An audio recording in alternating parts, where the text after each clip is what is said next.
নদী মাথবা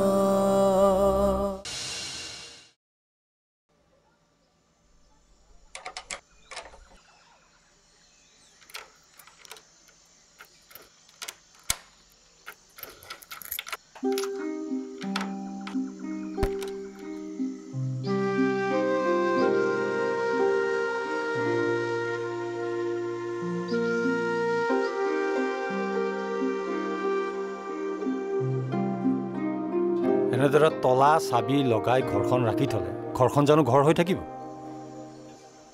তলা নলগাই কৰিম কি ককাইদেউ? ভিনদেউ উভতি অহালৈকেতো এনেকৈ ৰাখিব লাগিব।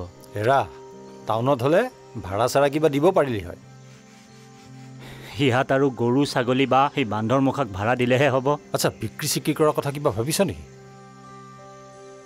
যি দেখিছোঁ সনাতন উভতি আহিলেও এই খালী ভাতটোত আৰু সি অকলে অকলে থাকিবলৈ নাহে।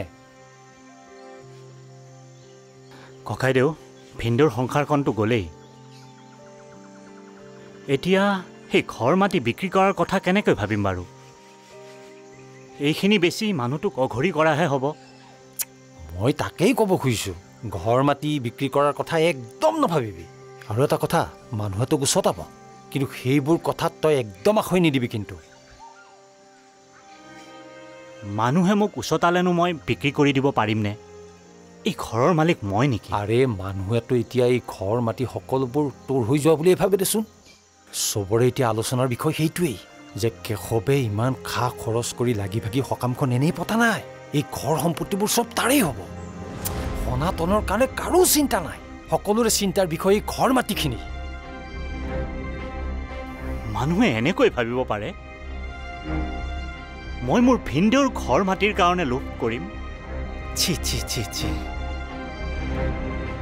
ককাইদেউ, মানুহবোৰক কৈ দিব সেইজনী মোৰ বাইদেউ আছিল, ছোৱালী দুজনী মোৰ ভাগিন আছিল। মোমায়েকে ভাগিনীয়েকৰ কাৰণে যিমান পাৰে সহায়হে কৰে। মোৰ বাহিৰে সিহঁতৰ নিজৰ বুলিবলৈ কোন আছিলে কওকচোন? যি দুই এটা নিজৰ বুলিবলৈ মানুহ আছিল, বিপদৰ সময়ত সিহঁতেও ফালৰি কাটিলে।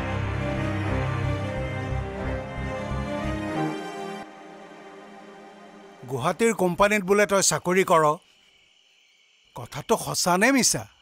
নে ৰিক্সা ঠেলা চলাও? প্ৰাইভেট কোম্পানী এটাত সৰু চাকৰি এটা কৰোঁ, দৰমহা পাতি তেনেই কম, কিবাকৈ চলি আছোঁ আৰু যেন তেন। এতিয়া মোৰ ওচৰলৈ কি মন কৰি আহিলি কচোন? মানে কথা এটা কওঁ বুলিহে সোমালোঁ। কিবা সহায় লাগে?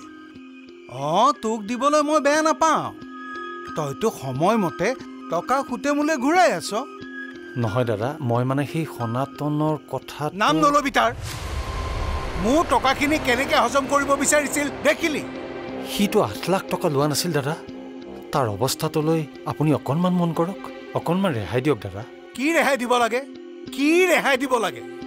অ', লোকক উপকাৰ কৰি মই নিজে দেউলীয়া হ'ব লাগে।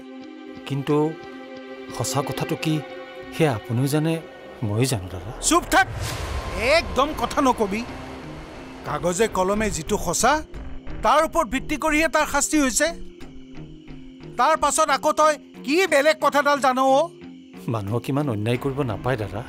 অ', বিপদত সহায় কৰাটো মোৰ অন্যায় হ'ল। তই এইবোৰৰ মাজত নোসোমাবি। অঁ, তোক কিবা সহায় লাগে যদি লৈ যা। আইনী কথাৰ মাজত সোমালে নিজেই ফচি মৰিবি, গম পোৱা নাই? কিবা এটা কৰি আছ, শান্তিৰে কৰি থাক। নিজৰ ঘৰ সংসাৰৰ কথা চিন্তা কৰ, লোকৰ কথাত নোসোমাবি, যা।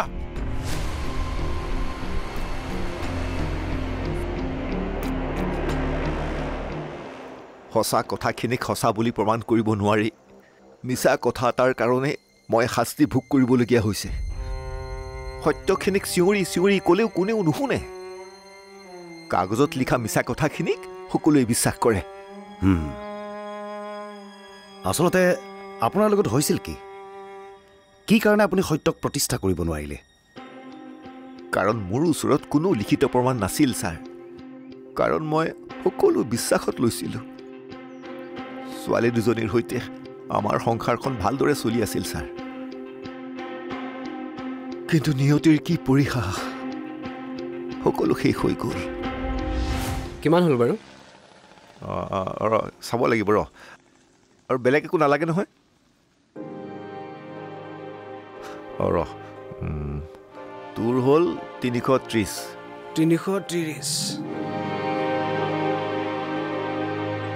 খুৰা মই 250 টকাহে আনিলোঁ আপুনি এটা কাম কৰক কেইটামান বস্তু ৰাখি দিয়ক মই পিছত আহি লৈ যাম নালাগে হ'ব যা বাকীকেইটা টকা পিছত দি যাবি লৈ যা বেয়া নাপায়তো কেলে বেয়া পাম তোৰ বাপেৰৰ লগত আমি একেলগে খেলা ধূলা কৰি ডাঙৰ হোৱা তই এই টকাকেইটা খাই ক'ত পলাবি যা যা লৈ যা যা লৈ যা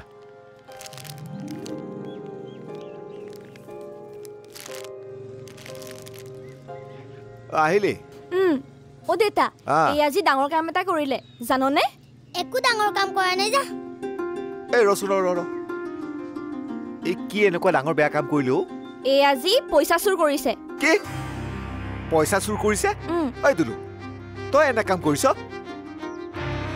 তই মোৰ মান সন্মান চব খালি দেই ঐ তই কাৰ পইচা চুৰ কৰিলি হে মোৰ বেগত থকা 10 টকাটো এই শ্ৰোণীজনীয়ে লৈ গ'ল তোক পাছত কৈ দিয়া নাই নেকি কিবা মই খুদুতেহে কৈছ প্ৰথমতেতো চুৰেই কৰিছ মই আকৌ এই বেলেগৰ পইচা চুৰ কৰিলে বুলি ভয়ে খাইছিলো মোৰ পৰা চুৰ কৰাটো কিবা বেয়া কাম নহয় নেকি